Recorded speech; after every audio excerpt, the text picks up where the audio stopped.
Her ex cheated and laughed until the Mafia boss appeared and said, "She's not yours." The betrayal did not come as a whisper. It came as a slam. It was the sound of her own apartment door, the one she paid half the rent on, hitting the wall as she pushed it open, groceries spilling from the paper bag in her arms. It was 4 p.m. on a Tuesday. Ava Moretti was supposed to be at her desk, finalizing spreadsheets. Jake, her boyfriend of 3 years, was supposed to be at a client meeting. But Ava had felt the familiar migraine creeping up her neck and had left the office early, hoping for a dark room and silence. She got neither. The sound she heard from the bedroom was not one of pain, but of aggressive, rhythmic pleasure. Ava's migraine vanished, replaced by a cold, metallic rush in her ears. She did not move. She just stood by the spilled apples and the broken carton of eggs, listening. She recognized the laugh. It was Sarah. Sarah from accounting, the one who always complimented Ava's shoes. When the bedroom door finally opened 20 minutes later, Jake emerged, pulling a shirt over his head. He froze when he saw her. His expression was not guilt. It was not shame. It was annoyance. "Ava, you're home early." Sarah slunk out behind him, clutching her blouse, refusing to meet Ava's eyes. Ava looked at Jake, at the man she had rearranged her entire life for, the man who had convinced her to quit her beloved barista job for the soulless office position, claiming it was for their future. How could you? The words were quiet, brittle. Jake actually sighed. He ran a hand through his perfectly styled hair and leaned against the wall, crossing his arms. "Oh, come on, Ava. Don't do this. It's just sex. It didn't mean anything. It meant something to me," she whispered, the groceries forgotten at her feet. She's from my office." Sarah whimpered and tried to slip past, but Ava's voice, now sharp with a pain that was quickly calcifying into rage, stopped her. "Get out, Sarah fled. Ava turned back to Jake, expecting an apology, a plea, anything. He laughed. It was not a small chuckle. It was a full, deep, arrogant laugh that echoed in the hallway. "Her? You're worried about her. Ava, you're replaceable. We all are. Did you really think you were something special? You were comfortable. That's all." The humiliation was a physical thing, a hot liquid rising in her throat. She had given him 3 years. She had cooked his meals, ironed his shirts, endured his moods, and believed his promises. And he was laughing. "I'm leaving," she said. "Fine," he shrugged, walking toward the kitchen, stepping right over the broken eggs. "Your name's not on the lease. Good luck." The humiliation did not end at the apartment. It followed her, a toxic cloud, to the place she had once considered a second home. When she walked into the office the next morning to pack her desk, she found the atmosphere poisoned. People avoided her gaze. Whispers stopped when she approached the coffee machine. Her boss, Mr. Henderson, called her into his office. He looked uncomfortable, adjusting his tie. "Ava," he began, steepling his fingers. "Jake stopped by last night. He expressed some concern for you." The cold dread returned. "Concern?" "He mentioned you've been under a lot of stress, making repeated calls to his desk, sending emotional text messages, that you've become a bit obsessive." Ava stared at him. It was a lie, a complete, calculated inversion of the truth. Jake was the one who demanded to know where she was every second, who checked her phone, who isolated her from her friends. And now? He had used that control to paint her as the unstable one, the obsessive one. He had not just cheated, he had preemptively destroyed her reputation to cover his tracks. "That's not true," she said, but her voice shook. "Look, Ava," Henderson sighed. "I don't get involved in personal matters, but we can't have this kind of disruption. Maybe it's best if you take some personal leave to sort things out." She knew a dismissal when she heard one. She walked out, carrying her small box of belongings, the laughter of her coworkers, polite but mocking. Following her down the hall, she was 28 years old, homeless and jobless. She moved onto the couch of her old friend, Chloe. It was a kind offer, but the small apartment felt suffocating. Ava spent her days applying for jobs and her nights staring at the ceiling, the sound of Jake's laugh playing on a loop in her head. The flashbacks were relentless, striking her at random. She would be washing a dish, and suddenly she was back in their kitchen. Jake's hand gripping her wrist, his voice low. "You missed a spot. You always miss a spot." "Can't you do anything right?" She would be watching television, and the memory of him taking her phone would surface. Who is this guy? Why are you smiling at him? You're trying to sleep with him. You're worthless without me. You know that. No one else would put up with you. The gaslighting had been slow, insidious. He had convinced her she was forgetful, clumsy, difficult. "I never said that. Ava, you're crazy. You're imagining things." He had chipped away at her self-worth for 3 years, and she had let him, confusing possession with passion, control with care. After 2 weeks of living on Chloe's couch and with her meager savings dwindling to double digits, desperation set in. She walked back to the grind, the small downtown cafe where she had worked before Jake, the owner, Sal, a weary man with kind eyes, hired her back on the spot. The work was grueling. Her shifts started at 5 in the morning or ended at 10 at night. She was back to wiping counters, steaming milk and taking orders, the smell of burnt coffee and cleaning solution clinging to her clothes. It was a regression. It was failure. But it was also survival. She'd been back at the grind for a month when the rain started. It was a cold November night in the fictional city of Belmere, the kind of rain that felt like tiny needles against the skin. It was just past 10 o'clock, closing time. Ava locked the front door, flipped the sign to closed, and began the nightly ritual of cleaning. Her last task was taking the heavy bags of trash to the dumpster in the back alley. She pushed open the heavy metal back door, the hinges screaming in protest. The alley was dark, lit only by a single flickering yellow bulb above the door. The rain was relentless, turning the pavement into a black mirror. She hauled the first bag toward the dumpster, and that's when she saw it. It was not a pile of rags. It was a shape. A man, slumped against the wet brick wall, half hidden by the shadows of the dumpster. Ava's heart hammered against her ribs. Belmere was not the safest city, and this alley was notorious. "Hey," she called out, her voice thin. Are you okay?" He did not move. She took a hesitant step closer, clutching the plastic trash bag. He was large, dressed in an impeccably tailored black suit that was now soaked and stained with something darker than the rain. "Sir?" She was close enough now. She saw the spread of dark liquid pooling on the ground beneath him. It was not water. She smelled the sharp, metallic tang of copper, blood. She dropped the trash bag. Her instinct screamed at her to run, to lock the door, to call 911. But then he groaned. A low, pained sound that was swallowed by the storm. He was alive. She moved closer, her fear battling a deeper, more instinctive compassion. She knelt beside him, the cold rainwater soaking through the knees of her jeans. "Oh, God," she whispered. His face was pale, bruised, but handsome in a severe, angular way. His black hair was plastered to his forehead. She looked for the wound. His suit jacket was open. His white shirt was a ruin of crimson. He had been shot, low, in the abdomen, just below the ribs. She had to call the police. She had to. She fumbled for her phone, but something stopped her, even unconscious. He exuded an aura of danger. This was not a random mugging. This was not a simple victim. This was something else. Calling the police, bringing sirens and questions to this alley, felt like a betrayal of some unspoken rule. He groaned again, his eyes fluttering. Ava made a decision. It was reckless, stupid, and possibly fatal. "Okay," she whispered, more to herself than to him. "Okay." She grabbed him under the arms. He was solid, heavy as stone. She was 5'5" and weighed maybe 120 pounds. She pulled, her boots slipping on the wet pavement.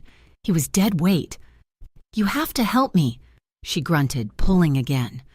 With a final, agonizing effort, she dragged him across the threshold, into the cafe's small, dry storage room. She slammed the metal door shut, locking it, plunging them into the near darkness of the storeroom, the only light coming from the employees only sign in the main cafe. He was breathing in shallow, wet gasps. She ran to the kitchen, grabbed towels, gauze from the first aid kit, and a bottle of antiseptic. She called the only person she could. Chloe answered on the third ring. "Ava, it's almost 11.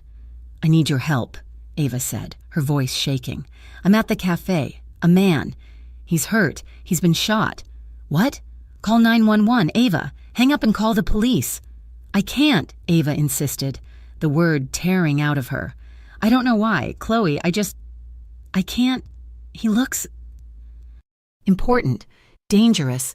Please, you're a nurse. Just, please." There was a long silence. "No cops, Ava. I mean it. If I come and there are cops, I walk. I'll be there in 10. Ava hung up and went back to the man.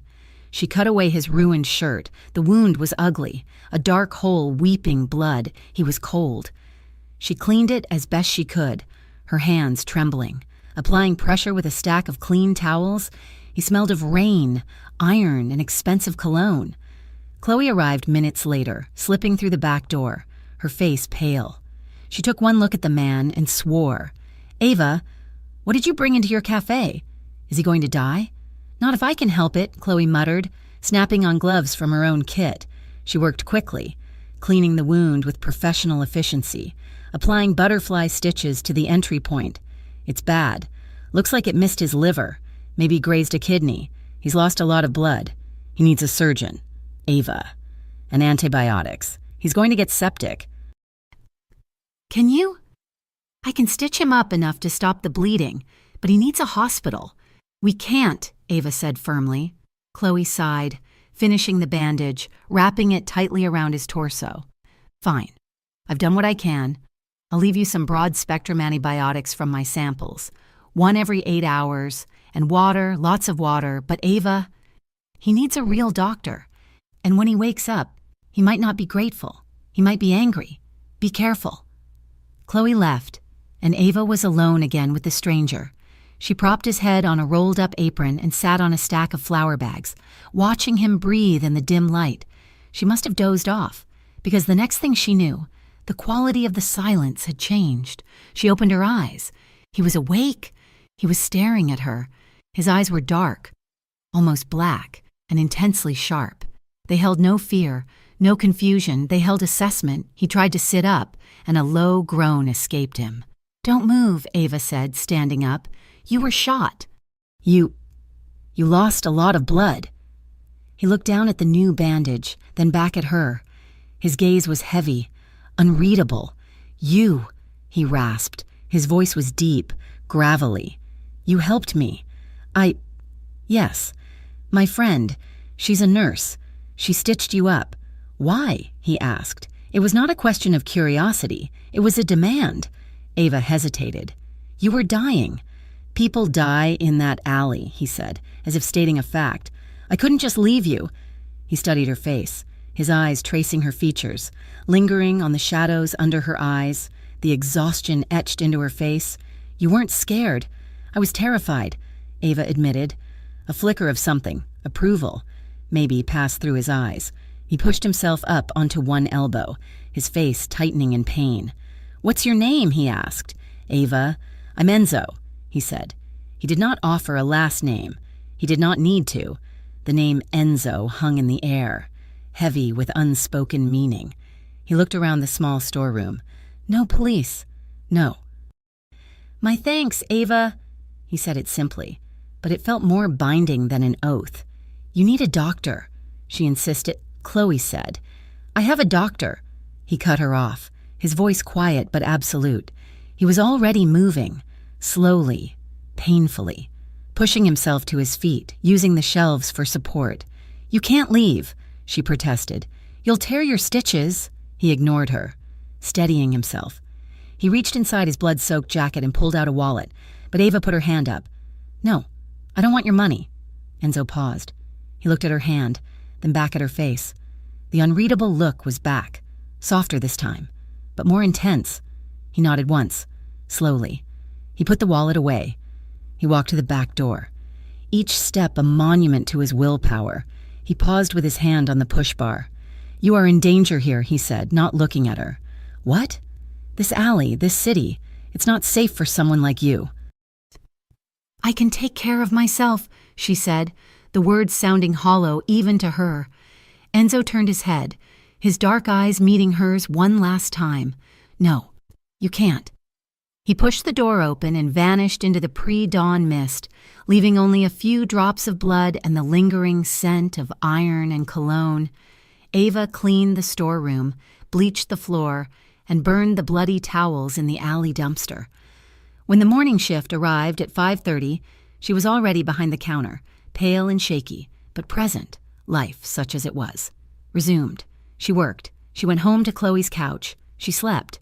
3 days passed. The rain stopped. The memory of the man named Enzo began to feel like a fever dream. Then Jake came back. He walked into the grind during the afternoon lull, the bell on the door jangling mockingly. He looked annoyed. "Ava," he said, skipping the greeting and sliding onto a stool at the counter. "You can't be here. Jake, don't be dramatic. We need to talk. This whole breakup thing has gone on long enough. You've made your point. It's not a thing. Jake, it's over. Please leave." He leaned in, his voice dropping to the low, menacing tone she knew so well. "Look at you. Working in this dump again. This is pathetic. You're embarrassing me. You're embarrassing yourself. I'm not yours to be embarrassed by." His eyes hardened. He reached across the counter and grabbed her wrist, his fingers digging into her skin. "Listen to me. You're not going to find better than me. You're nothing without me. We're getting back together. You're going to quit this job, and you're going to apologize to Sarah." "Let go of me," Ava hissed, trying to pull her arm back. "Not until you listen." She looked past him, toward the street, her eyes scanning for a cop, for anyone. And she saw it. Across the street, parked in a loading zone, was a black sedan. It was spotless, expensive, and the windows were tinted so dark she couldn't see inside. It was just sitting there, idling. Jake followed her gaze and scoffed. "What? Looking for your new boyfriend? You're not that lucky." He finally released her wrist, leaving red marks. "I'll be back tonight. Ava, at your friend's place. We're going to fix this." He stormed out, brushing past a customer. Ava rubbed her wrist, her breathing shallow. She looked back at the street. The black car remained for another 10 seconds, and then slowly pulled out into traffic and disappeared. She felt a cold chill that had nothing to do with the weather. That night, she heard Chloe come in, laughing. "You will not believe what happened to Jake," Chloe said, tossing her keys in the bowl. Ava sat up on the couch. "What?" "I stopped at O'Malley's for a drink with some friends from the hospital. Jake was there, hitting on anything that moved. He got loud, started harassing one of the waitresses, and then, out of nowhere, 2 massive security guys grabbed him. They just grabbed him? Yep.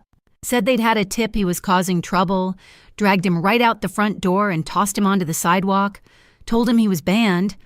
Permanently." Chloe shook her head. "Weird, right? O'Malley's usually lets guys like Jake get away with anything.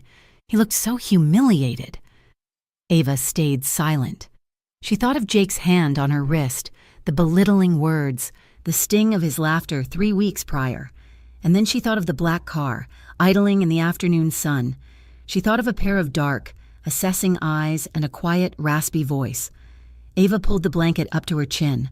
A strange, new feeling settling in her stomach. It was not fear. It was something else entirely. She was exhausted, broke, and sleeping on a couch. But as she drifted off, she didn't feel replaceable. For the first time in a very long time, she didn't feel alone. She didn't know it yet, but across the city, Enzo Romano was listening to a report from his driver, his bandaged side aching, his eyes fixed on the lights of Belmere. He had started watching. In the penthouse office of a glass tower overlooking Belmere, Enzo Romano stood with his back to the room, looking down at the city lights. His suit jacket was off, his white shirt crisp against the fresh bandage taped securely to his abdomen, the wound still pulled, a sharp reminder of his momentary carelessness. She's a liability. The voice belonged to Marco, his consigliere. Marco was a man in his late 50s, with silver hair and an impeccable devotion to logic. He held a thin file.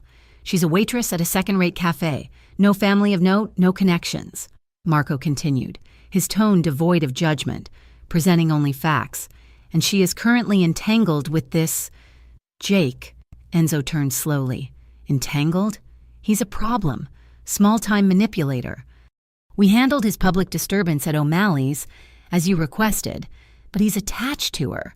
Getting involved with a civilian is always messy. Enzo. Getting involved with one who has a desperate, manipulative ex is asking for trouble you don't need.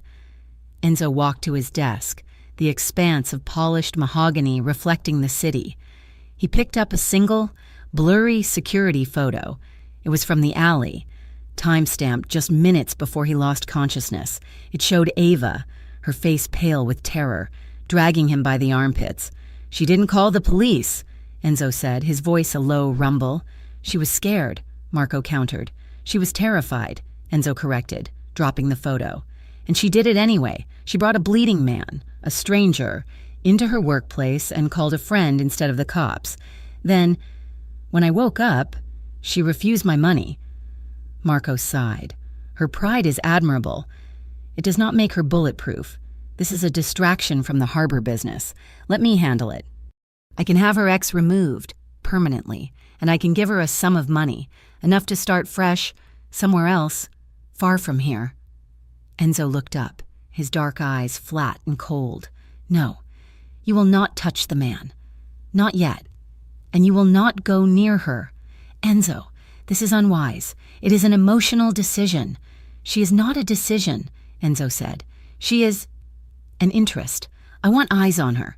Only eyes. I want to know where she goes, who she sees. I want to know when he approaches her again, and he will approach her again. Marco closed the file. He knew that tone. The discussion was over. As you wish, boss. Enzo defied the advice, but he knew Marco was right. It was a risk. He continued to watch Ava from a distance, using men Marco would not recognize, men loyal only to him. He watched her leave Chloe's apartment every morning, her shoulders set with a determination that belied the exhaustion on her face. He watched her walk to the grind, her head down, her pace brisk. He saw the resilience, the quiet dignity in the way she carried herself, even when the world had taken everything from her. He saw the kindness she showed to the homeless man outside the cafe, slipping him a coffee and a muffin she had paid for herself.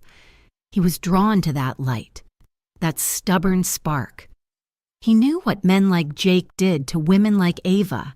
They extinguished that spark, slowly, until nothing was left but ashes and obedience. And the thought of that happening to her ignited a cold, protective fury deep in his chest. 2 weeks later, Ava's circumstances improved, if only slightly. Chloe's nurse friend had mentioned an opening at the Bellmere Roastery, an upscale cafe in the financial district. The pay was nearly double what Sal offered. The clientele were professionals, and the tips were substantial. She got the job. It meant she was finally saving money, enough to perhaps find her own small apartment in a month or two. But it also meant a new routine and a later walk home. One Thursday night, she finished her closing shift. It was almost 9 o'clock. The roastery was in a clean, well-lit part of town, but the streets were mostly empty, the office towers dark. She pulled her thin coat tighter and started the mile walk to Chloe's. She was 3 blocks from the cafe when she heard his voice. Finally, I've been waiting for you. Ava froze. Jake stepped out from the shadow of a recessed doorway, his face slick with sweat, his eyes wide and frantic. He did not look like the confident man who had laughed at her. He looked unkempt, hair a mess, his shirt wrinkled. Jake, leave me alone. She tried to walk around him. He grabbed her arm, his fingers digging in hard. Leave you alone? Do you know what you did to me? You ruined me, Ava. I did nothing, she shot back, panic rising in her throat. She tried to yank her arm free, but his grip was iron. You turned them against me, he hissed, pulling her closer. That job. Henderson fired me, said I had a behavioral issue, And O'Malley's? I'm banned. Banned. My clients drink there. I'm a joke. That's your own fault, Jake. Let go of me. No, you're going to fix this. You're going to call Henderson and tell him you were hysterical, that you lied. You're going to... I will not. His face twisted. You selfish bitch. After everything I gave you, you're nothing. You're a barista. You will always be nothing. He raised his other hand, his palm open, and Ava flinched, bracing for the slap. It never came. A shadow detached itself from the alley beside them. A man, dressed in dark work pants and a simple black hoodie, moved with a speed that was almost unreal. He did not punch Jake. He did not yell. He simply caught Jake's raised wrist in one hand and, with his other, applied pressure to the side of Jake's neck. Jake made a choked, gagging sound. His eyes bulged. His grip on Ava's arm vanished instantly as his entire body went rigid with pain. She said, a low voice rumbled, to let her go. Ava stumbled back, her heart hammering. The attacker was tall, his face obscured by the hood and the darkness. He held Jake perfectly still, like a statue, his fingers digging into the man's neck and wrist. Please, Jake gasped, his face turning pale. I don't... You talk too much, the stranger said, his voice a calm, lethal whisper. You put your hands on things that are not yours, and you blame others for your own failings. It's pathetic. The stranger twisted Jake's wrist. Ava heard a sickening, quiet pop. Jake screamed, a high-pitched, desperate sound. If you ever speak her name again, the man said, his voice still terrifyingly soft. If you are ever on the same street as her again, the next sound you make will be your last. Do you understand me? Yes. God, yes, I understand. Jake was crying now, tears of pain and terror streaming down his face. The man shoved him. Jake collapsed onto the pavement, clutching his broken wrist, sobbing. He scrambled to his feet and ran, disappearing around the corner. Ava was shaking so hard she could barely stand. She was pressed against the cold brick of the building, her breath coming in short, sharp gasps. The man, her rescuer, turned to her. Are you hurt? She stared at him, trying to see his face. No, I don't... Who are you? He took a step toward her, and she flinched again. He stopped immediately, raising his hands slightly, palms out. I'm not going to hurt you. He slowly pulled back the hood. In the dim orange glow of the streetlight, she saw the angular jaw, the dark, intense eyes. You, she whispered. It was impossible. It was the man from the alley, Enzo. He looked different without the blood, without the tailored suit. He looked harder, more dangerous, but it was him. You shouldn't walk alone, he said. What are you doing here? Were you following me? The fear returned, sharp and acidic. I was nearby. It was a lie, but it was a comforting one. A drop of water hit Ava's cheek, then another. Within seconds, the sky opened up. A cold, driving rain began to pour, drenching them instantly. A black sedan, the same one she had seen outside the grind, pulled up to the curb, seemingly from nowhere. The back door opened. It's a long walk to your friend's apartment, Enzo said, his voice competing with the roar of the rain. Let me take you home. No, her refusal was automatic. I don't know you. I don't take rides from strangers. I am not a stranger. Ava, you saved my life. And you just broke a man's wrist. We're even... He almost smiled. The expression was so fleeting. She thought she imagined it. He deserved more. Get in the car. You're freezing. The rain was relentless, soaking her thin coat, plastering her hair to her face. She was shaking from cold and adrenaline. She looked at the warm, dry interior of the car, then back at Enzo, whose entire focus was on her. She made a choice. She ran the few feet to the car and slid inside. Enzo followed, sitting on the opposite side of the plush leather seat, leaving a respectable 3 feet of space between them. He nodded to the driver, and the car pulled smoothly into traffic. The silence inside was absolute. There was no music, only the rhythmic sweep of the windshield wipers and the quiet hum of the engine. The car smelled like his cologne, that same expensive, complex scent of sandalwood and iron. Ava stared out the window, her heart still rattling. She was intensely aware of him. He was not looking at her. He was staring straight ahead, his profile rigid, his hands resting on his knees. He was perfectly, unnervingly still. But she did not feel threatened. Jake had filled the space around him with nervous energy, with demands, with noise. Enzo was the opposite. He was a void, a gravitational pull. He was intense, yes, but he was also respectful. He did not crowd her. He did not speak. He let her breathe. She was wary, her muscles still tight, but a strange, unwelcome warmth settled in her stomach. It was the feeling of being, for the first time, completely and utterly safe. When they pulled up to Chloe's apartment building, she turned to him. "How did you know where I lived?" "I know where you've been staying," he corrected gently. "I told you. I was nearby." "Thank you," she said, her voice small, "for stopping him. He will not bother you again." It was a statement of fact. She fumbled for the door handle. "Ava," he said. She stopped. "You deserve better than to be afraid." She looked at him, really looked at him. He was not just the wounded man from the alley. He was not just the hooded figure who dispensed brutal justice. He was something else. His eyes were not cold. They were deep, and they were watching her as if she were the only thing in the room. She nodded, unable to speak, and fled the car, running through the rain to the lobby door. She did not look back. Later that night, as she was getting ready for bed, Chloe called out, "Hey, Ava, did you order something?" "No, why?" "There's an envelope here. It was taped to the door. Your name's on it." Ava walked to the door.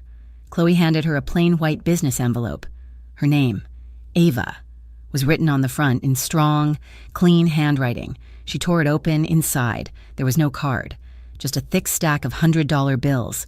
She counted it, her hands starting to shake again. $5,000.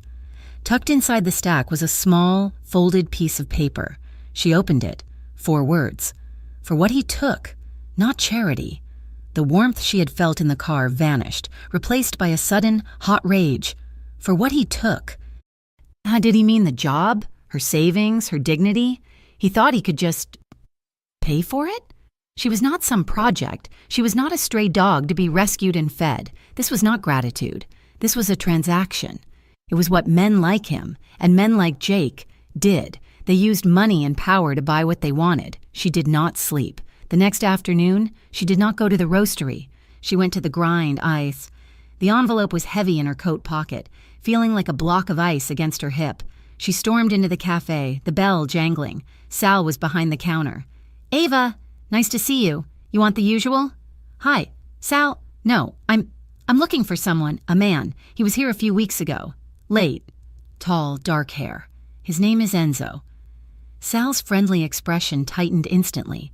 He stopped wiping the counter and looked at her, his kind eyes suddenly guarded. "Ava, that's not a name you should be saying out loud." "Is he here?" she demanded, her voice rising. "In the back booth," Sal said quietly, nodding toward the darkest corner of the cafe. "He's been waiting for you." She turned. He was there, as Sal said. In the booth she used to sit in on her breaks. He was in an immaculate suit today, a cup of untouched coffee in front of him. He had known. He had known she would come. She marched over, her anger a shield. She slapped the envelope down on the table. It landed with a heavy, satisfying thud. "I don't want this," she said, her voice low and shaking. Enzo did not look at the money. He looked at her. His eyes traveled over her face, noting the dark circles, the defiant set of her jaw. "It is not a gift," he said. "What is it, then?" "A payment for saving your life. For last night." "Do you think you can just buy my gratitude? Do you think you can buy me?" "No. I am not for sale," she hissed, leaning closer. "I just got out from under one man who thought he owned me. I am not trading up for another. I don't care how much money you have or how many wrists you break. I don't want any part of it. Or you." She was breathing hard, the words hanging in the air. Customers were starting to look. Enzo's expression did not change, but a new light flickered in his eyes. It was not anger. It was admiration. Good, he said softly. Ava blinked. Good? I was not buying you. Ava. I was testing you. If you had kept it, I would have walked away. You are not for sale. I know that. I wanted you to know that I know. Her anger deflated, leaving her suddenly, overwhelmingly exhausted. The adrenaline that had been fueling her for 24 hours drained away, and her knees felt weak. She swayed, gripping the edge of the table. Enzo was on his feet in an instant, his hand lightly on her elbow, steadying her. Sit down. I have to get to work. Sit, he commanded. Though his voice was not harsh, she sank into the booth opposite him. Sal appeared, placed a glass of water in front of her, and walked away. I don't understand you, she whispered, staring at the envelope. You've had a difficult few weeks, he said. The money was restoration. He took your job. He took your savings. He cost you your apartment. That was an attempt to level the playing field. It was not charity. It felt like it. Your pride, he said, pushing the envelope back toward her, is your armor. But sometimes, it is okay to accept help. Take the money. Put it in a bank. Use it to get your own apartment, not as a gift from me, as a debt paid by him. I am simply the collector. She looked at him, truly exhausted. I can't, he nodded, accepting it. He picked up the envelope and tucked it inside his jacket. They sat in silence for a long time. The cafe emptied out as the afternoon rush ended. Sal began wiping down the espresso machine. Sal is closing, Ava said, realizing the time. I know, Enzo said. He's leaving the back door for me. Sal gave them a small wave and disappeared into the back, the lock on the front door clicking shut. They were alone. The cafe was dark, save for the ambient light from the street. You're tired of fighting, Enzo observed. A single tear tracked down her cheek. She wiped it away angrily. I'm just tired. He moved, sliding out of his booth and into hers. He sat beside her, not touching, but his presence was overwhelming, the smell of his cologne, the heat radiating from his body. He hurt you, Enzo stated. More than just your wrist. He hurt your mind. He made me think I was crazy, she whispered to the table. That I was worthless, that I was replaceable. You are not replaceable. She looked at him. He was so close. His face was severe, all sharp angles and shadows, but his eyes were fixed on her with a burning intensity she had never experienced. It was not desire, not yet. It was focus, as if he was trying to memorize her. Why do you care? She asked. Because, he said, his voice dropping, people who break things should not be allowed to win, and people who save lives should be protected. He raised his hand, slowly, giving her time to pull away. She did not. His fingers, warm and slightly rough, brushed the hair back from her temple. His thumb traced the curve of her cheekbone, wiping away the dampness of her tear. His touch was electric, a jolt that went straight through her. It was not the clumsy, demanding touch of Jake. It was deliberate, reverent. Ava, he breathed. Her own breath hitched. He leaned in, his eyes never leaving hers. He was close enough now that she could feel the warmth of his breath. She saw the flecks of gold in his dark eyes. She was terrified. She was captivated. He leaned closer, his lips just an inch from hers. The tension was a physical thing. A wire pulled taut between them. She wanted to close the distance. She wanted to run. And then he stopped. He held himself there, his gaze searching hers, his hand still cupping her cheek. He was not taking. He was asking. He was letting her decide. Ava stared at his mouth, her heart pounding a frantic rhythm against her ribs. She was balanced on the edge of a cliff, and he was giving her the choice to jump or to step back. She didn't move. She just watched him, trapped in the space between her past and a very dangerous, very unknown future. Ava's heart was a trapped bird, beating against the cage of her ribs. Enzo's face was inches away, his dark eyes searching hers, his hand a warm, solid weight on her cheek. The air in the darkened cafe was thick, charged with the question his stillness posed. He had stopped just short, giving her the final, terrifying inch of control. She could not. She closed her eyes, and the image of Jake's laughing face flashed behind her lids. She inhaled, her breath shaking, and placed her hand on Enzo's chest. It was firm, solid. She did not push him away, but she did not pull him closer. "I can't," she whispered, the words tasting like failure. "I'm sorry, I'm broken, I'm not—" Enzo did not flinch. He did not look disappointed or angry. He simply held his position for a beat longer, then slowly, respectfully leaned back. He let his hand fall from her face, but his gaze remained steady and intense. "You're not broken, Ava," he said, "Yesa," his voice a low rumble. "You are wounded. There is a difference." She looked at her hand, still resting on his suit jacket, and quickly pulled it back. I don't even know you." "Then let me fix that," he said. "Tomorrow night, 8 o'clock, I'll pick you up, just dinner." It was a risk. Every instinct she had developed under Jake's care screamed at her that this was a trap. Another powerful man, another cage, this one just gilded. But the way he had looked at her, the way he had stopped, the way he respected her no without making her feel small for it, that was something new. That was something she had to understand. "Okay," she said, her voice barely audible. "Dinner." He picked her up from Chloe's apartment precisely at 8 the next evening. The black sedan was the same, but this time, Enzo was in the back, waiting for her.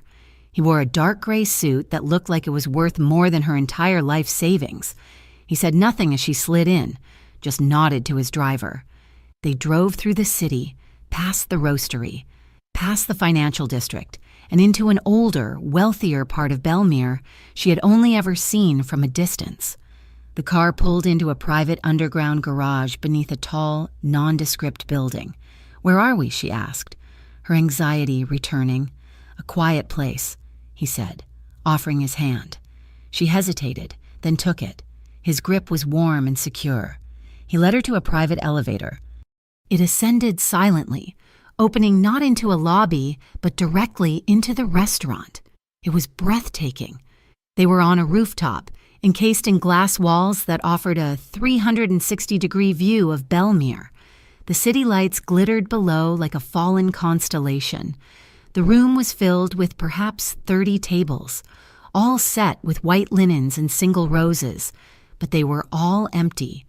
There was a small string trio playing softly in the corner and a single, attentive waiter. "Enzo," she breathed. You rented out the entire restaurant?" He guided her to the best table, the one overlooking the river. "I own it. It's easier this way. No interruptions." She sat, feeling impossibly underdressed in her simple black dress. The waiter poured champagne, and Enzo raised his glass. "To knowing you." She sipped. The champagne was crisp and cold. For the first time, she felt the tension in her shoulders begin to ease. Here, above the city, she felt untouchable. She felt safe. "Why me, Enzo?" she asked, the question that had been haunting her. "You could have any woman in this city. Most women look at me and see money, or they see fear," he said, setting his glass down. "They see what I can do for them, or what I can do to them. When I was bleeding in that alley, you looked at me and saw a person. That is rare." The waiter brought food, delicate plates of pasta and fish she had not ordered but that were exactly what she would have chosen. "You're watching me," she said. "It wasn't an accusation. I am protecting you," he corrected. "There's a difference." "Everything in the world, he said. "Jake watched you to control you, to keep you small." Ava flinched, the casual accuracy of his words hitting a nerve. Enzo's expression softened. "Tell me about him." Ava looked down at her plate. She had never said the words out loud, not all of them. To Chloe, she had said he cheated. To herself, she had said he was mean. But sitting across from this man, whose stillness demanded the truth, she felt a sudden, desperate need to name the poison. It didn't start badly, she began, her voice low. "It started with care. That's what I thought it was." Enzo leaned forward slightly, his entire being focused on her. He did not interrupt. He just listened. He would pick out my clothes. At first, I thought it was sweet.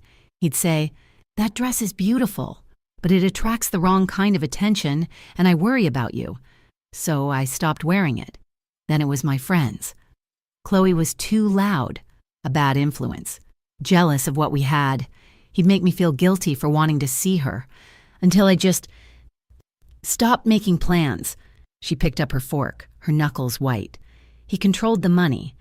Even though I had my own job, he said I was frivolous and he was good at planning for our future. So I gave him my paychecks, and when I'd forget something, when I'd buy the wrong brand of coffee or be late coming home because the train was delayed, he wouldn't yell, not at first. He'd sigh, he'd look disappointed. He'd say, "I guess I just expected too much of you." He'd make me feel stupid, incompetent.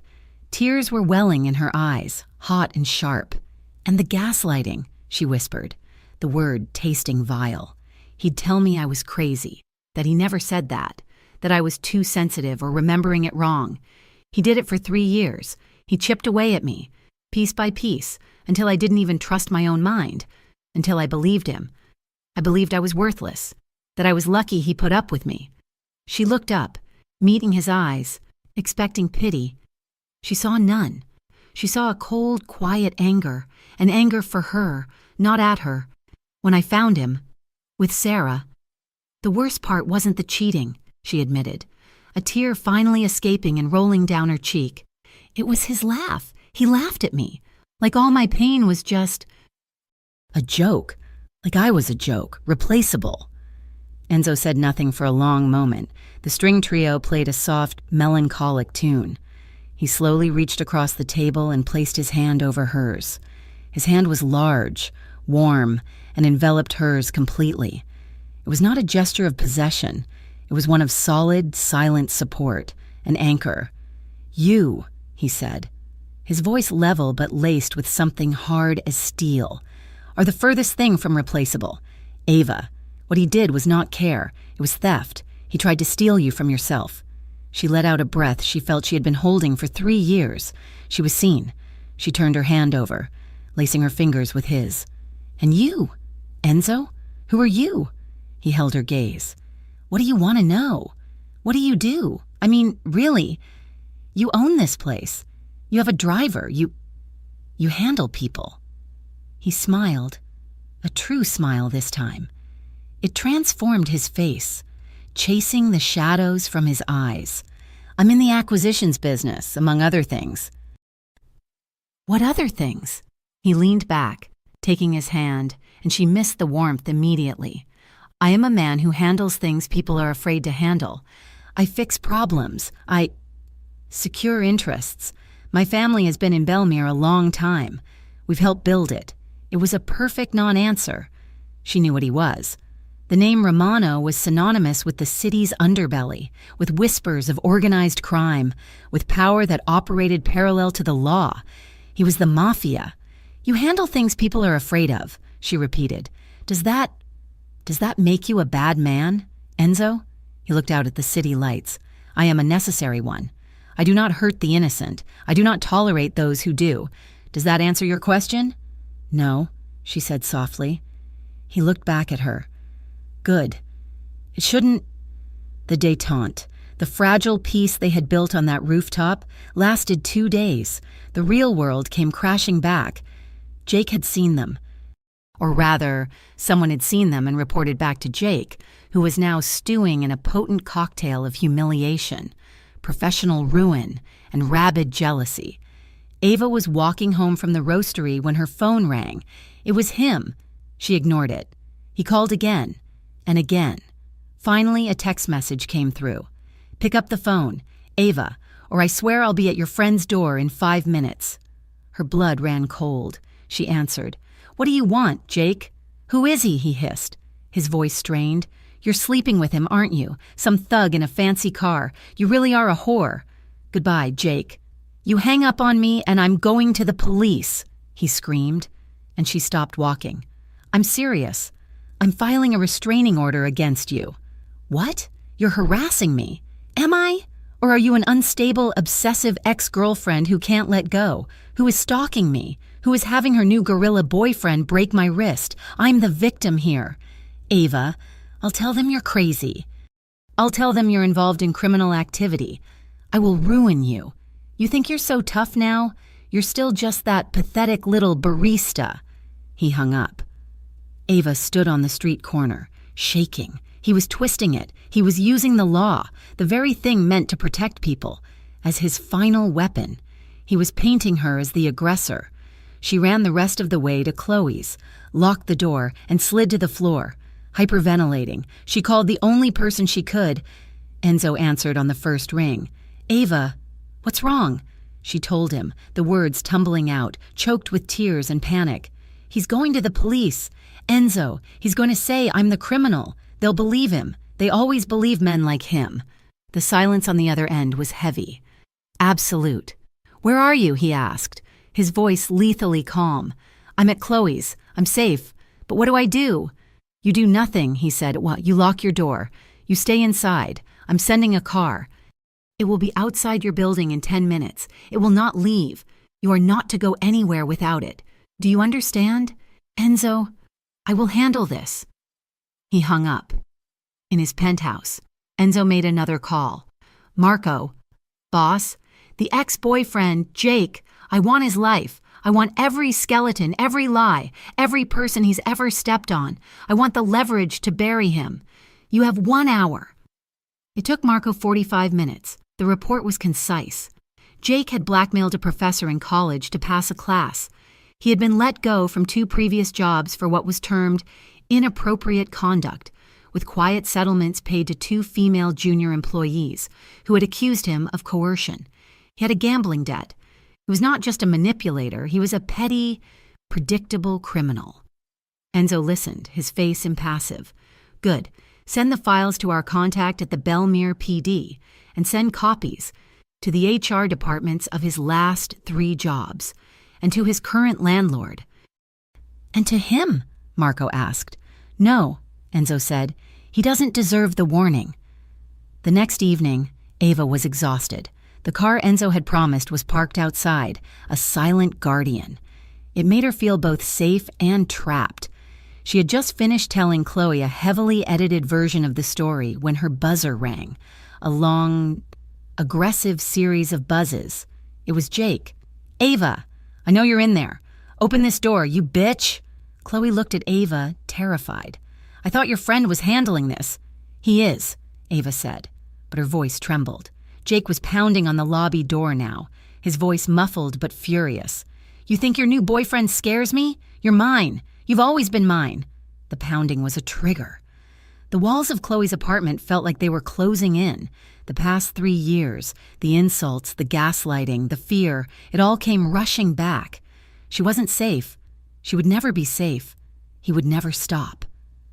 Ava crumpled. She sank to her knees in the hallway, covering her ears, sobs tearing from her chest. It was a complete breakdown. She was not the strong woman on the rooftop. She was the girl in the kitchen, being told she was worthless. She didn't hear the apartment door open. She didn't hear Chloe gasp. She only felt it. 2 strong arms wrapped around her, lifting her from the floor as if she weighed nothing. The scent of sandalwood and iron filled her senses. Enzo. He had come up the back stairs. He held her tight against his chest, his hand buried in her hair, cradling her head against his shoulder. He didn't say anything. He just held her, absorbing her sobs, his body a bulwark against the world. He's downstairs," she choked out. "Not anymore," Enzo said, his voice a low vibration against her ear. "My men are explaining the situation to him. He will not be back." He carried her out of the apartment, past a wide-eyed Chloe.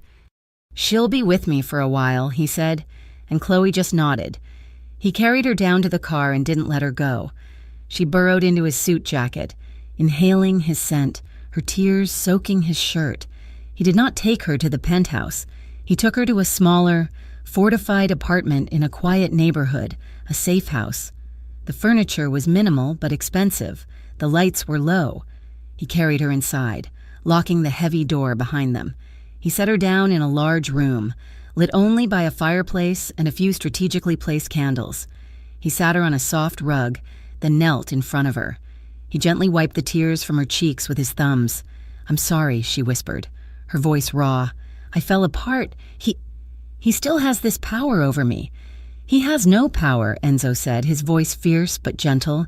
"He has a memory, and we will erase it." "How?" she asked, her voice breaking. "By showing you what it feels like to be seen," he said. "To be valued, not replaced." He leaned in and kissed her. It was not the hesitant, questioning kiss from the cafe. It was a promise. It was slow and deep and full of a profound, patient hunger. It tasted of safety and power, and she felt herself clinging to him, her hands gripping his shoulders. He broke the kiss, but rested his forehead against hers. "You are not his, Ava. You were never his." He stood, pulling her to her feet. He led her into the adjoining bedroom, where the only light came from the candles in the main room, casting flickering, warm shadows. He turned her to face him, his hands framing her face. "I am not him," he said. "I will not take. I will not demand. You tell me to stop, and I stop. You tell me no, and it means no. This is your choice, only yours." She looked into his dark eyes, seeing not the Mafia boss, but the man who had listened, the man who had protected her, the man who had waited. She answered by reaching up and placing a trembling kiss on his lips. That was all the permission he needed, but he did not rush. His movements were slow, deliberate, worshipful. He unzipped her dress, his fingers brushing the skin of her back. She flinched, a small, involuntary movement. He stopped. Instantly. He moved his hands to her arms, his gaze locking with hers. "I am here." He kissed her shoulder, his lips warm. Then he returned to the zipper, sliding it down, pushing the dress off her shoulders. He let it pool at her feet. She stood before him in her simple bra and panties, feeling exposed, vulnerable, her skin prickling with old fears. Enzo's gaze was reverent. He looked at her, at the faint shadow of a bruise on her arm where Jake had grabbed her, at the paleness of her skin. He did not see flaws. He did not see weakness. He knelt. He took her hand, turned it over, and pressed a kiss to the inside of her wrist, right where Jake had gripped her in the cafe. "He will never touch you again."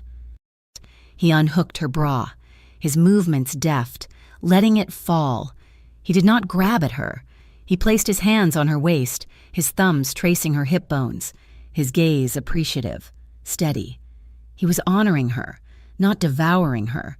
He gently undressed her, piece by piece, his hands worshiping every part of her, his touch light, as if she were made of priceless glass.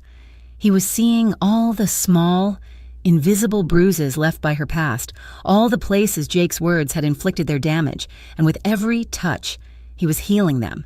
He was showing her, with his hands, with his eyes, what it meant to be truly seen. When she was bare, she did not feel shame. She did not feel replaceable. He stood and removed his own shirt, revealing the white bandage still taped to his ribs. She reached out, her fingers tracing the edge of it. "You're still hurt." "It's nothing," he said, covering her hand with his. He lifted her, laying her on the bed, the sheets cool against her skin.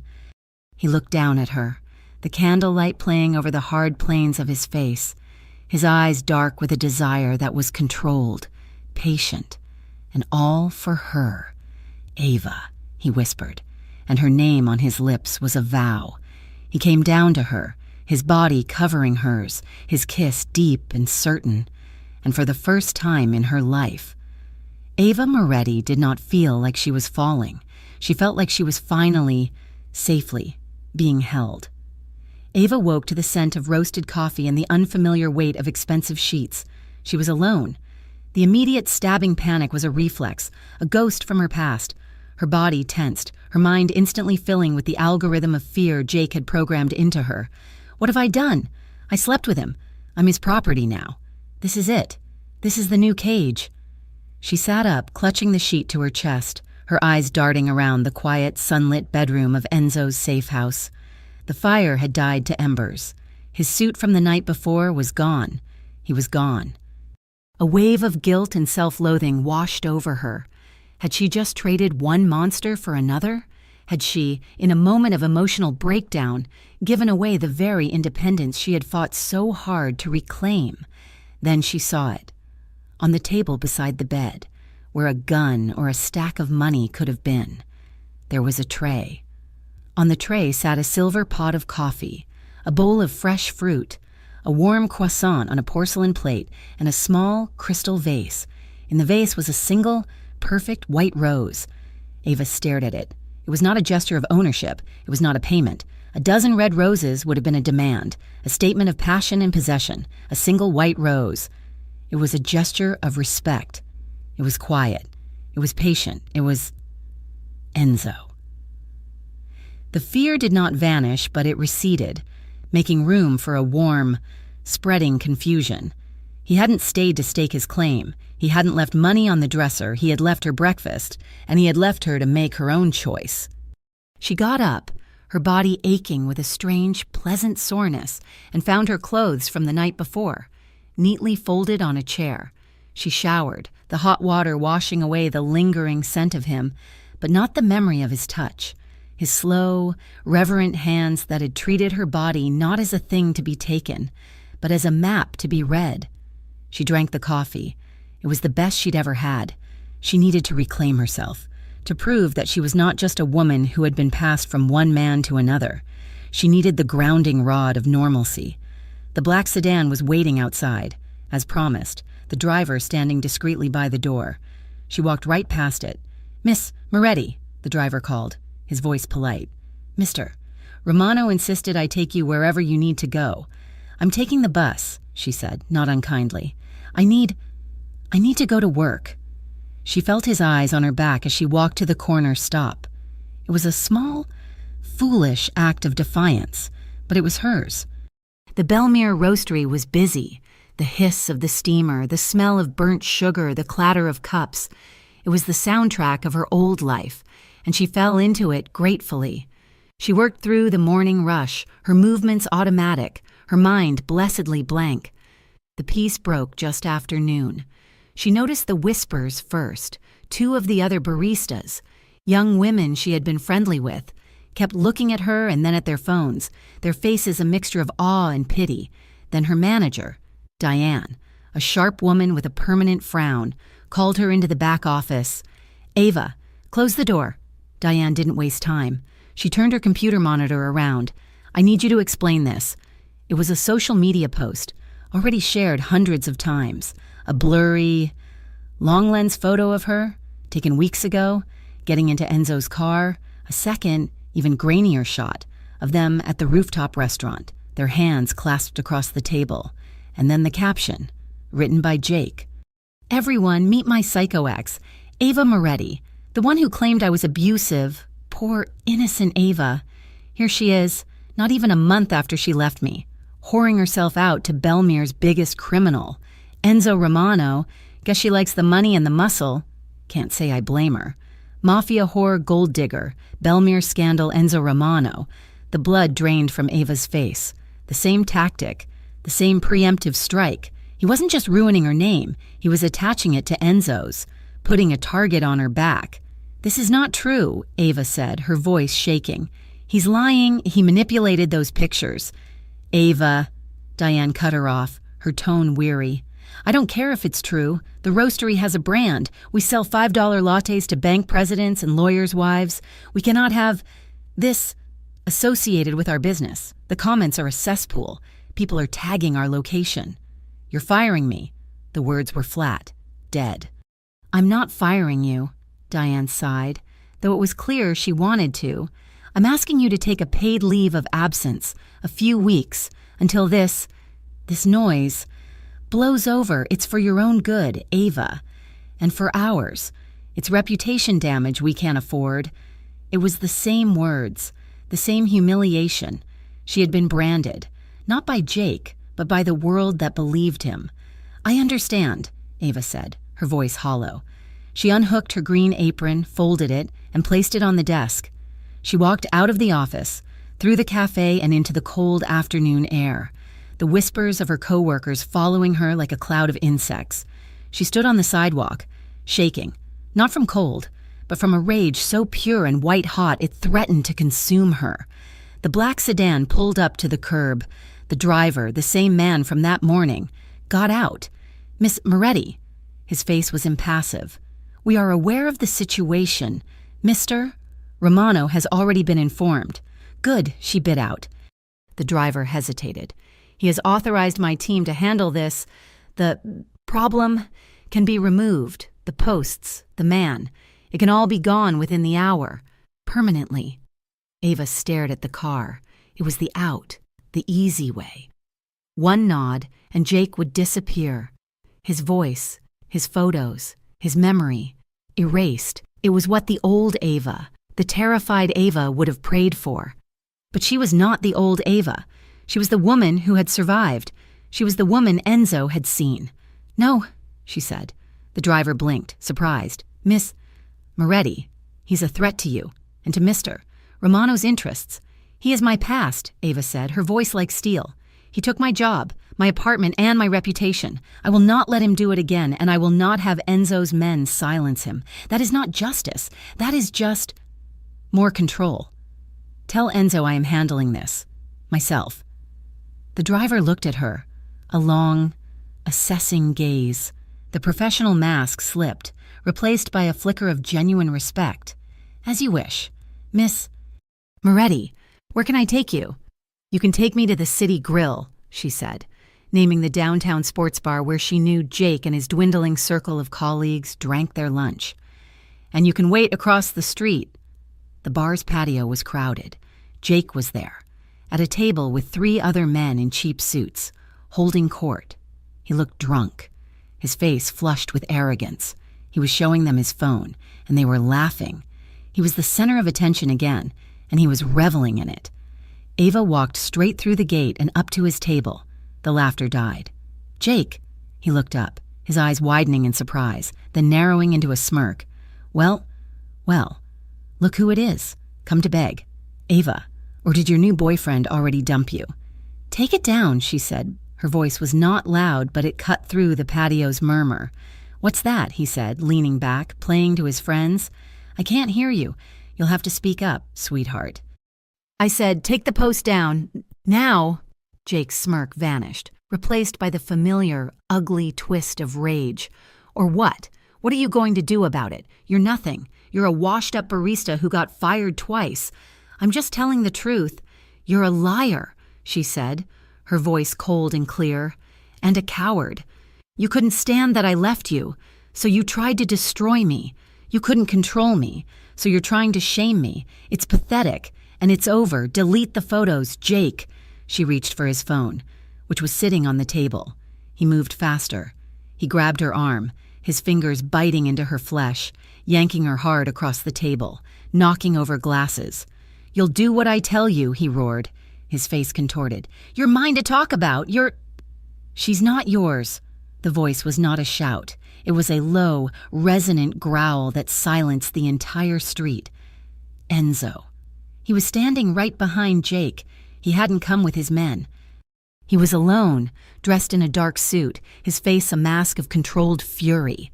His hand clamped down on Jake's shoulder. The one that wasn't broken. Jake screamed, a high-pitched, terrified sound, and his grip on Ava's arm vanished instantly. Enzo pulled Ava back, tucking her behind him, his body a solid wall between her and the world. He did not take his eyes, or his hand, off Jake. The patio was dead silent. A crowd was gathering on the sidewalk. This was not a fistfight. This was an execution. Please, Jake whimpered, his face ashen with a terror that went beyond pain. He was looking at the man who had ordered him thrown out of O'Malley's, the man who had broken his wrist, the man whose reputation was whispered in fear. Enzo, Mr. Romano, I didn't... You were warned, Enzo said, his voice terrifyingly quiet. He applied more pressure, and Jake sank to his knees, sobbing. Enzo ignored him. He turned his head slightly, his gaze finding Ava's. His eyes were dark, but the fury in them was not for her. Are you hurt? He asked, his voice softening just for her. No, she whispered, her hand gripping the back of his jacket. I'm not... He nodded once. That was all. He turned his full attention back to the whimpering man on the ground. You were told to stay away from her, Enzo said. You were told not to speak her name. You put your hands on her. Again, I'll take it down. I'll take it down right now. Jake fumbled for his phone, his hands shaking so violently he could barely unlock it. See, it's gone. He deleted the post, the photos, the entire history. You humiliate a woman in public, Enzo said, his voice carrying to the watching crowd, because you are too weak to handle her walking away. You are nothing, a ghost. He leaned down, his voice dropping so only Jake could hear. You have one chance. You will pack your bags. You will leave Belmere. If I see your face in this city again, if I hear your name, if you even text her, I will not break your wrist. I will end you. Disappear. He released his shoulder. Jake scrambled to his feet, clutching his arm, tears and snot streaming down his face. He was a ruin of a man, stripped bare of all his bravado. He gave one last terrified look at Ava, and then he ran. He pushed through the crowd and disappeared. Enzo stood for a moment, his chest rising and falling. He adjusted his suit jacket, then turned to Ava. The entire patio was staring. He ignored them. He held out his hand. Let's go home, he said. That night, they sat in the safe house. The fire was lit against the chill, casting warm shadows on the walls. They were on the large sofa, but a careful, respectful foot of space sat between them. My driver told me what you said. Enzo spoke, his eyes on the flames, that you wanted to handle it yourself. I had to, Ava said. He built my first cage. I had to be the one to tear it down. I didn't know you were there. I was, he said. I respect your choice, Ava, but I will not let him, or any man, put his hands on you. He turned to her, his face serious, the shadows in the room highlighting the severe lines of his face. This is the part where I tell you the truth. Ava's heart stilled. Okay, this life, my life, what you saw today is part of it. The power to make a man disappear, the fear he felt. It's not clean. It's not safe. Jake was a petty bully. The men I fight, they are not. They are violent and they are powerful. Being with me, it puts a target on your back. The one Jake painted today was metaphorical. The next one will be real. You're giving me an out, she whispered, realizing. I'm giving you a choice, he corrected, his voice firm. You are not my property. You are not my prisoner. I can have a car here in 10 minutes. It will take you to the airport. I will set up an account with enough money to go anywhere, to start a new life, a clean one. You will be safe. You will be free. And you will never have to see me or men like Jake ever again. He was offering her everything. A clean slate, the ultimate escape, the safety she had craved. All she had to do was walk away from him. Ava looked at him. At this impossible, dangerous, honorable man. She thought of her life before him, the constant fear, the feeling of being small, of being replaceable. She thought of Jake's laugh, then she thought of Enzo's hand on her cheek, the single white rose, the respect in his eyes when she'd refused his help. I've never been safe. Enzo, she said softly, her voice finding a strength she didn't know it had. My whole life. I've been afraid. With Jake, I was afraid of him. I was afraid of being worthless. You will be afraid with me, he said, his honesty a cold, sharp blade. Yes, she agreed, and she closed the distance between them on the sofa. But it's a different kind of fear. With you, I'm not afraid of you. I'm afraid for you. I'm afraid of the world you live in. But I am not afraid of the man you are. She reached up, her hand trembling slightly, and touched his face. His skin was warm. You're the first person in my entire life who didn't try to make me smaller. You're the first person who gave me a choice. And what is your choice? Ava, he asked, his voice rough with an emotion he held tightly in check. She didn't answer with words. She leaned in. She kissed him. It was not the desperate, grateful kiss of the night before. It was not a kiss of fear, or passion, or need. It was a kiss of clarity. It was slow, and deep, and certain. It was a promise. She was not running to him for safety. She was not choosing him out of desperation. She was planting her feet, taking her own power and choosing to stand with him. He kissed her back, his hand coming up to cup the back of her head, his fingers tangling in her hair. It was a kiss that sealed a new contract, one not of ownership, but of alliance. And in the quiet, fire-lit room, Ava Moretti, the woman who had been told she was replaceable, finally, truly, became anything but. Jake did not disappear. Enzo had stripped him of his job, his reputation, and his apartment. He had broken his wrist and his ego, but he had left him his life, and a pathetic, cornered man with nothing left to lose is the most dangerous animal of all. Humiliated, broke, and festering with a toxic jealousy that had consumed his last shred of sanity. Jake went to the one place in Belmere that was worse than him.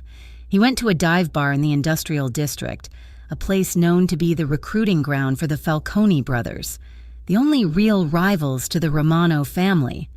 He sat in a dark booth, his good hand shaking, until a man named Rico Falcone sat across from him. Rico was the younger, more volatile of the brothers. "You look like trash," Rico observed, signaling for a drink. "I have information," Jake stammered, his voice slick with sweat.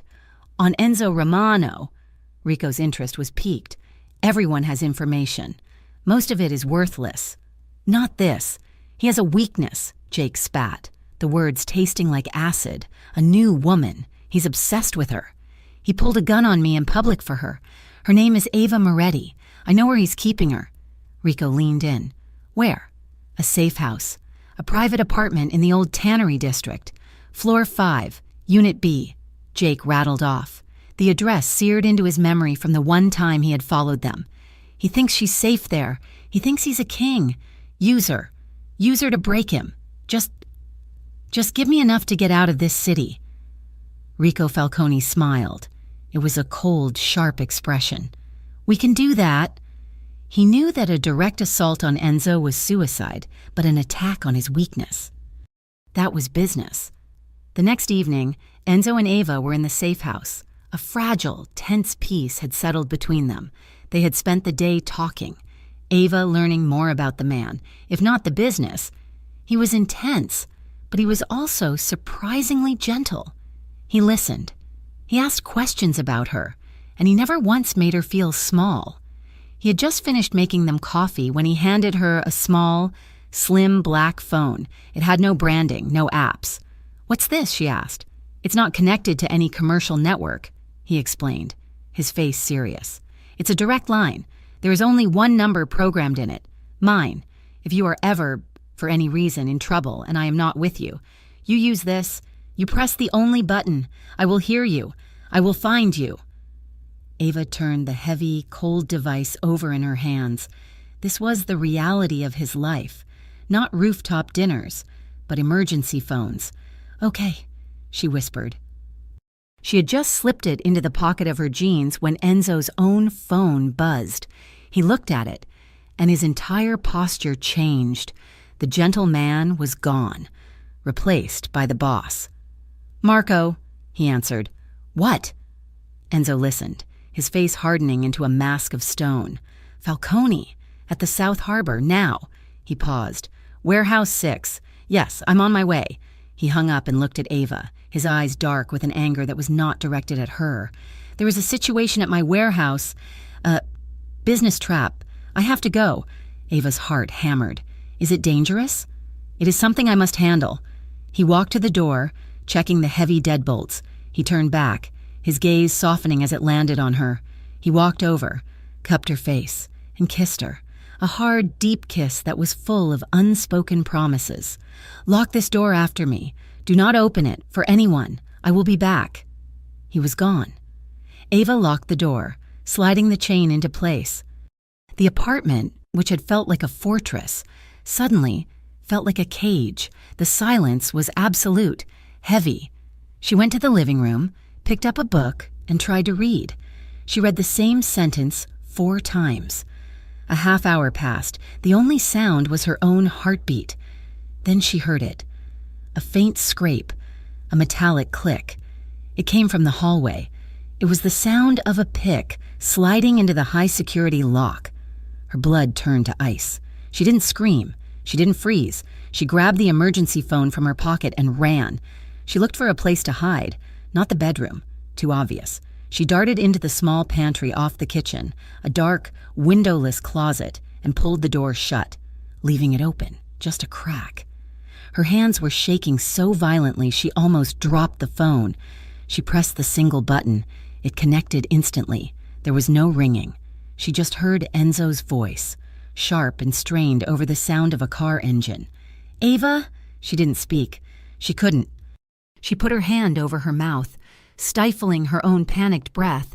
The lock on the front door gave way with a heavy, wooden snap. The door was kicked open, slamming against the wall.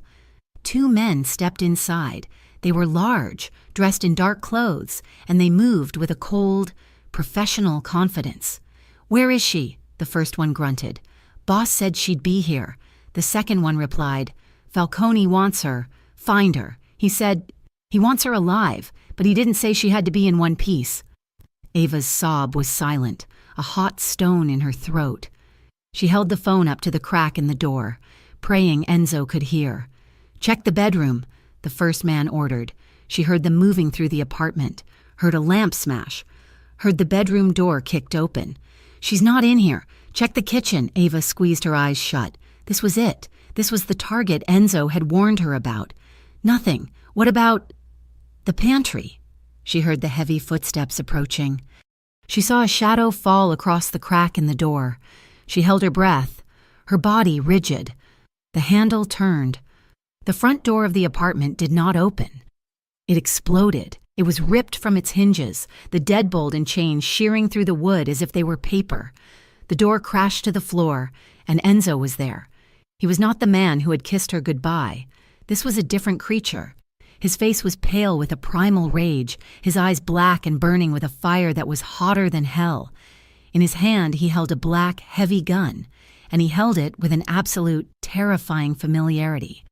The man at the pantry door spun around, his hand flying to his own hip. He was not fast enough. Enzo did not shoot. He moved. He crossed the living room in 3 long strides and brought the butt of his gun down on the man's wrist. The sound was a sickening, wet crack. The man screamed as his weapon clattered to the floor. Enzo spun, ducking as the second man lunged from the bedroom. He drove his elbow into the man's solar plexus, doubling him over, and then brought his fist down on the back of his neck. The man collapsed, unconscious. It had taken less than 5 seconds. It was brutal. It was efficient. The first man was on his knees, clutching his shattered wrist, whimpering. Enzo grabbed him by the hair, yanking his head back. "Who sent you?" he growled. "Falcone!" the man shrieked, tears of pain in his eyes. "Rico Falcone, he said you were at the harbor. It was a trap." "I know," Enzo said, his voice lethally calm. He dragged the man to his feet and shoved him toward the broken doorway, where 2 of his own men, Marco among them, were now standing. "Get them out of here." He turned to the second, unconscious man. "And send a message back to Rico," Enzo said, his voice dropping. "He used a rat to set a trap. He missed, and he just signed his own death warrant." Marco nodded grimly. The men were gone. The apartment was silent again, save for the cold wind whistling through the broken door. "Ava!" Enzo called, his voice suddenly raw. The pantry door opened, and she fell out, her legs giving way. He caught her, pulling her against his chest, his arms like steel bands around her. She was shaking uncontrollably, clutching the emergency phone in a death grip. "I'm here," he whispered, his lips in her hair, his hand stroking the back of her head. "I'm here. You're safe. I have you." She clung to him, her face buried in his suit jacket, inhaling his scent. She was terrified. She was shaken to her very core, but as she stood there, surrounded by the wreckage, held by this dangerous, violent man, she felt something new. She felt complete, absolute trust. He had come. He had told her he would find her. And He said it was a trap, she whispered, her voice muffled. "You knew. I knew when you called," he said, his voice rough. "The call to the harbor. It was too clean. When I heard them break in, I knew I was not fast enough. You were here," she said, pulling back to look at him. His face was still hard, his eyes still burning, but this time it was with a desperate fear for her. "Ava," he said, his voice breaking, "I cannot... If they had..." He couldn't finish. She put her shaking hand on his cheek. "Don't send me away. I know what you're going to say, that I'm not safe, that this is what you warned me about." "This place is compromised," he said, his jaw tight. "You are not safe." "Then I'll go where you go," she said, her voice finding a sudden, fierce strength. "I am not leaving you. I am not going to a different city. I'm not hiding. I trust you. Enzo, not out of fear, not because I need saving. I trust you. So, we go." He stared at her. This small, resilient woman who had just faced down his world and was not running. He saw her choice, her clarity, and his love for her settled in his chest. Heavy and permanent as gold. "Okay," he said. "We go." He did not take her to another safe house. He took her home. They drove for 40 minutes, leaving the lights of Belmere far behind, winding up a dark coastal road. They passed through a massive wrought iron gate, guarded by 2 men who nodded at the car. The villa was old, built of dark stone and covered in ivy, perched on a cliff overlooking the black, churning ocean. It was a fortress, beautiful and menacing, and it was his. He led her inside. The interior was warm, rich with dark woods, worn leather, and a massive stone fireplace that was already lit. It was quiet. It was far from the noise, far from the danger. He poured 2 glasses of deep red wine and handed one to her. Their hands touched. The adrenaline had faded, leaving a raw, humming tension in its wake. They had faced death, and they had chosen each other. Ava set her wine down. Untouched, she walked to him, standing so close she could feel the heat radiating from his body. "They're gone," he said, his voice low. "You're safe here. Ava, no one can reach you." "I don't care about being safe," she whispered, her hands coming up to rest on his chest. "I care about being here." She kissed him. It was not the slow, healing kiss of their first night. This was not about trust. It was about raw, desperate need. It was a kiss of confirmation, a claiming. Her fingers clutched at his shirt, pulling him closer, her body pressing against his. He responded instantly, his control shattering, his arms wrapped around her, one hand sliding up her back, the other tangling in her hair, tilting her head back. His mouth was on hers, intense, hungry. This was the man who had kicked down a door, the man who had fire in his eyes. He broke the kiss only to breathe her name. "Ava." "I'm not his," she whispered, her lips brushing his jaw. "I'm not theirs to take." "You are mine," he growled, and the word mine was not about possession. It was a vow. Mine to protect, mine to fight for. He kissed her again, his lips trailing down her neck, his hands finding the hem of her shirt, pulling it free. She arched into him, her hands fumbling with the buttons of his. They were both shaking, but not from fear, from craving. He lifted her, his mouth never leaving hers, and carried her from the firelit room into his bedroom. He laid her on the vast bed, his bed, and for a second he just looked at her, his eyes dark with an intensity that made her breath catch. He was the most dangerous man she had ever known, and she had never felt more powerful. He came down to her, their clothes disappearing in a desperate, tangled rush. This was not slow. This was not patient. This was the visceral, frantic need of 2 people who had almost lost everything. His hands clutched her hips, her nails dug into his shoulders. It was a collision, a silent, desperate language of skin and breath and whispered promises. "I will not lose you," he vowed, his voice a rough whisper against her ear. "You won't," she promised back, her hands clutching his, their fingers lacing together in a grip that was as strong as steel. "I'm here." They held on, 2 survivors in a storm, claiming each other as the only solid ground. The next morning, Ava woke to the sound of the ocean and the feeling of Enzo's arm heavy and secure across her waist. He was already awake, watching her. The peace of the night dissolved when Marco arrived. He found them on the stone terrace, drinking coffee. "Boss," Marco said, his face grim. He nodded respectfully at Ava.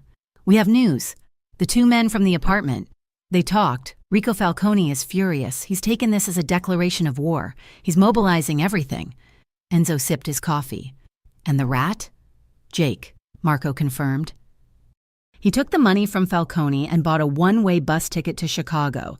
He's gone. He's irrelevant. Good, Enzo said. But the Falcones are not, Marco pressed. They're framing this as you putting a civilian above the business. They know you're here. They know she's your weakness. They're going to use her, or the idea of her, to break you. They're targeting us on all fronts. Enzo stood. The calm, protective lover was gone. The boss was back. He walked to the edge of the terrace, staring at the waves. I'll handle it. Double the guard here. I want men on every inch of this wall. No one gets in. He turned to go inside, presumably to his office, to the armory. Enzo, Ava said, her voice clear and strong. He stopped, turning to her. She stood up. She was dressed in jeans and one of his sweaters, but she stood as if she were wearing armor. You're leaving, she stated. I am going to end this, he said. You will be safe here. I promise. No, Ava said. She walked to him, stopping just in front of him, forcing him to meet her gaze. You told me I had a choice. You said I could leave. I chose to stay. I am not hiding anymore. Ava, this is not a bar fight. This is a war. You cannot be there. They think I'm your weakness, she said, her voice rising with a cold, hard anger he had never heard from her. They think they can use me to break you? Then I am going to stand right beside you when you prove them wrong. I am not a pawn. I am not a prize to be fought over. And I am not your weakness. I will not hide in a villa while you fight for me. I'm with you. This is my choice. Enzo looked down at her, at the fire in her eyes, the unshakable steel in her spine. This was not the woman he had found bleeding in an alley. This was not the woman who had cried in his arms, broken by her past. This was the woman he loved. This was his equal. He stared at her for a long, silent moment. Then, slowly, he nodded. All right, Ava, he said, his voice rough. We stand together.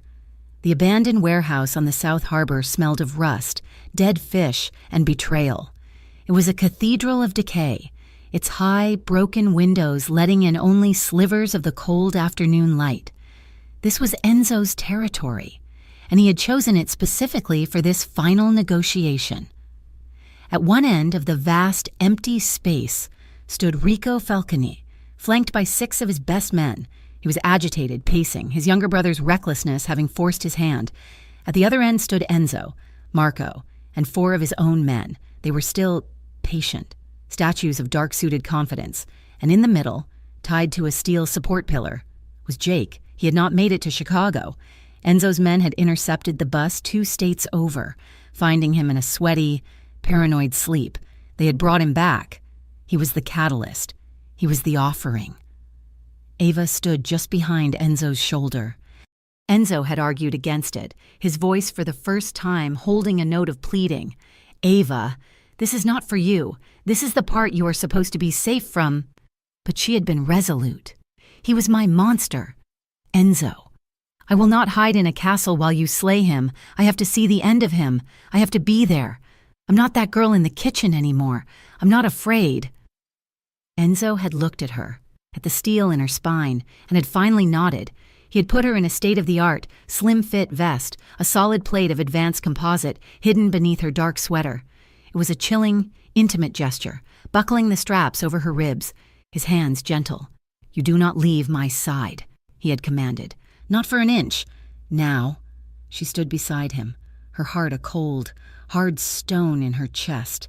Enzo, Rico Falcone called out, his voice echoing in the cavernous space. You've made this messy. You put a civilian over the business. You broke the rules. You brought this on yourself. There are no rules when you target my home, Rico. Enzo's voice was calm, conversational, but it carried a deadly weight. You used a rat to set a trap. You sent your animals after her. This is not business. This is an insult, and I am here to accept your apology. Rico laughed, a harsh, barking sound. Apology? You're here to beg. She's your weakness. Everyone in Belmere knows it. You're soft. It was then that Jake, who had been whimpering, seemed to find his last shred of venomous courage. He saw Ava. He saw his chance. This was his last stage. "She is soft," he screamed, his voice cracking with hysteria. "She's a pathetic, crazy whore. I told you. I told all of you." Ava flinched, the old poison still holding a sting. Jake, feeding on the attention, became more frantic. "She's nothing. She's a replaceable, stupid little barista. She's good for one thing, Enzo, and you know it. She'll ruin you. She's worthless. She's mine." The warehouse went silent. Rico Falcone smiled, enjoying the show. Enzo's men tensed, ready for the order. But Enzo did not look at Jake. He did not look at Rico. He turned to Ava. The entire tense negotiation, the armed men, the fated rival, all of it faded away. In the center of the cold, dangerous warehouse, he looked at her as if they were the only two people in the world. He ignored the spittle-flecked screams of the man who had tried to destroy her. Slowly, deliberately, he reached out and took her hand, his fingers laced with hers, a warm, solid anchor. Then he leaned in and pressed a soft, firm kiss to her forehead. He turned back to Rico Falcone, still holding Ava's hand tightly at his side. "You're not his mistake," Enzo said, his voice quiet but ringing with absolute public possession. He was speaking to Ava, but he was pronouncing a sentence on everyone else. "You're my future." Rico's smile vanished. He had lost. He knew it. He had tried to expose a weakness, and Enzo had just revealed it as his primary source of strength. He had made her his queen in a room full of soldiers. "So," Rico said, his hand slowly moving to the inside of his jacket. "No apology, then." "No," Enzo said. It happened in a heartbeat. Rico's hand came out, not with a gun, but as a signal. His men opened fire. Ava didn't even have time to scream. The world exploded in a cacophony of gunfire, the sound magnified 1,000 times by the metal and concrete. Marco shoved Ava back as Enzo spun, not to shoot, but to cover. A bullet whined past her ear. So close, she felt the heat of it. "Enzo!" she screamed. He was there. He threw himself in front of her, his body a solid wall, shielding her completely. He pushed her down, landing hard on top of her. His arms wrapped around her head as bullets chipped the concrete pillar where she had just been standing. He was a living shield, his entire being focused on one thing, keeping the world from touching her. She heard him grunt, a sharp intake of breath. "You're hit," she cried, her voice muffled against his chest. "It's the vest," he growled, his breath hot against her ear. His own gun now out, firing back over his shoulder at targets he seemed to sense rather than see. The shootout was brutal, loud, and incredibly short. Enzo's men were better trained, better positioned. The echoing chaos died down, replaced by the sound of groaning and the drip, drip, drip of water from a broken pipe. Enzo pushed himself off her, his eyes wild, checking her for injuries. "Are you hurt, Ava? Look at me." "I'm fine," she panted, her ears ringing. "You?" "I'm fine." Marco walked over, reloading his weapon. "Rico's gone, fled out the back. 2 of his men are down. The rest scattered." Enzo nodded, pulling Ava to her feet, and then they all looked at Jake. He was unharmed, still tied to the pillar, his eyes wide with animal terror, a dark stain spreading on the front of his pants. He had watched the entire thing. "Please," he whimpered. "Enzo, please, I'm sorry, I'll do anything, just let me go. Please don't kill me." Enzo looked at him, his face devoid of all emotion. He walked over, the sound of his dress shoes on the gritty concrete the only sound. He stood in front of the man who had started it all. "You were right, Jake," Enzo said softly. "She's not replaceable." He raised his gun. Jake shrieked, squeezing his eyes shut, and then they heard it. A new sound. Sirens, not distant but close, getting closer.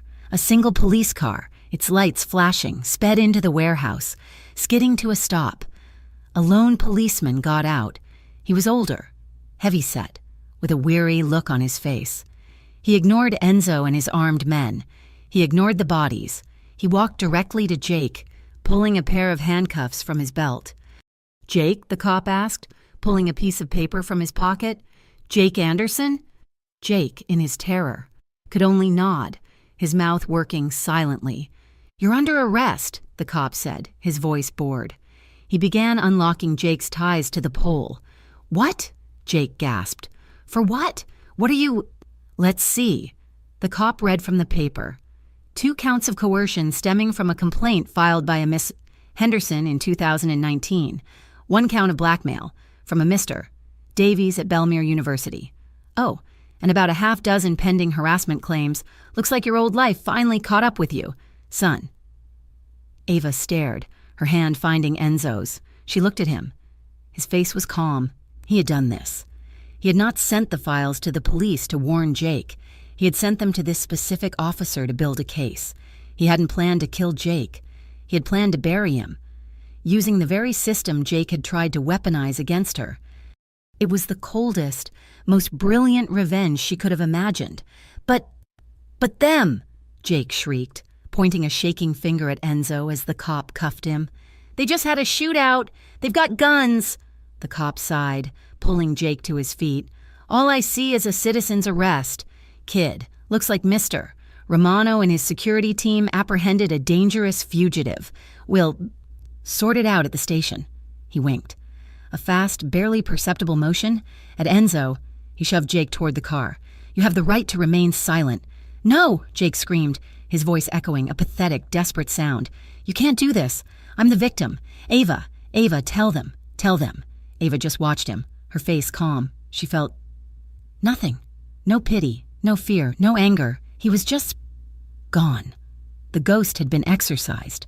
As the police car's sirens faded into the distance, Marco turned to Enzo. Rico Falcone won't let this go, boss. Yes, he will, Enzo said, holstering his weapon. He knows what I did here. He knows I control the street, and I control the law. And he knows what I am willing to do for her.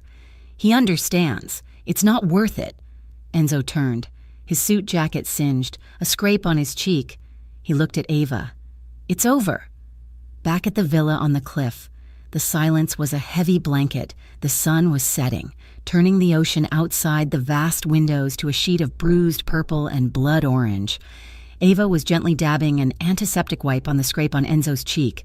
He had a deep, ugly bruise forming on his ribs where he had taken a bullet for her, the vest having saved his life but not his skin. She finished, her hands trembling now that the adrenaline was gone. He was still, his eyes closed. He's gone, she whispered, more to herself than to him. Enzo said nothing. His hand, resting on his knee, started to shake. It was a small tremor, but it grew, a violent, uncontrolled vibration. He put his head in his hands, his broad shoulders hunching. A sound tore from his chest, a low, ragged groan that was part sob, part roar. The boss was gone. The king was gone. All that was left was the man. Enzo, she whispered, her heart breaking.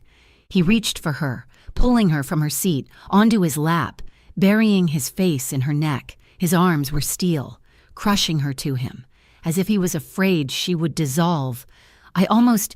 He choked out, his voice thick, his body shaking against hers. I almost lost you, in the car, on the way there. All I could see was that door, what was behind it, Ava. If I'd been 1 second later. He was not a man who cried. He was a man who bled, who fought, who commanded. But now, in the safety of her arms, he was letting himself feel the terror he had held at bay, the terror of failing her. The armor had cracked, and the man underneath was raw, and he was hers. Ava did not coddle him. She did not shush him. She held him, her hands strong and sure. She stroked his hair, her own fear finally receding, replaced by a fierce, protective love. She waited until the shaking subsided. Then she pulled back, taking his face between her hands, forcing him to meet her gaze. His eyes were red-rimmed, his defenses utterly gone.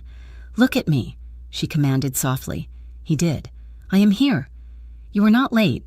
You saved me. And I am not afraid. Ava, this life. I know, she said, her thumbs tracing his cheekbones.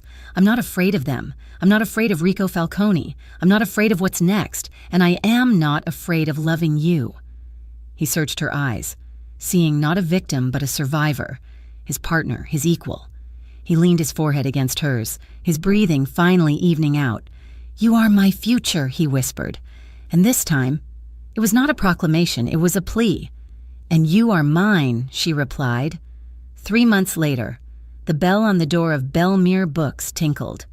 Ava Moretti looked up from the register, a warm, genuine smile on her face. The small, sun-drenched bookstore was her new job, a place of quiet and stories, a place she had chosen. She was wearing jeans and a simple blue sweater, her hair tied back, her eyes bright. She looked independent, she looked strong, she looked, finally, at peace. "Ready?" Enzo asked. He was leaning against the doorway, his suit casual, his tie loosened, to the other customers. He was just a handsome, intimidating man. To her, he was home. "Just about," she said, grabbing her coat. She locked the door, and he took her hand. They walked out into the 5 o'clock bustle of the city. Just two people, their fingers laced together. They were not headed to a rooftop restaurant or a fortified villa. They were going for dinner. "Italian?" he asked. "I was thinking—" "Burgers," she said. A playful light in her eyes. He laughed, a real, unguarded sound that still made her heart leap. "Burgers it is." They walked down the street, melting into the crowd, a king and his queen disguised as ordinary people. The world still turned, dangers still lurked in the shadows of Belmere. But as they walked, hand in hand, one thing was certain. She's not his anymore. She never was. Thank you so much for listening to this story. We truly hope you enjoyed the journey of Ava and Enzo. We love creating these worlds for you, and we would be honored if you'd let us know where in the world you're listening from. Please drop a comment in English to share your thoughts on the story. And if you loved this, please consider subscribing to Mafia Romance Stories for many more tales of danger, passion, and survival. We can't wait to read what you have to say.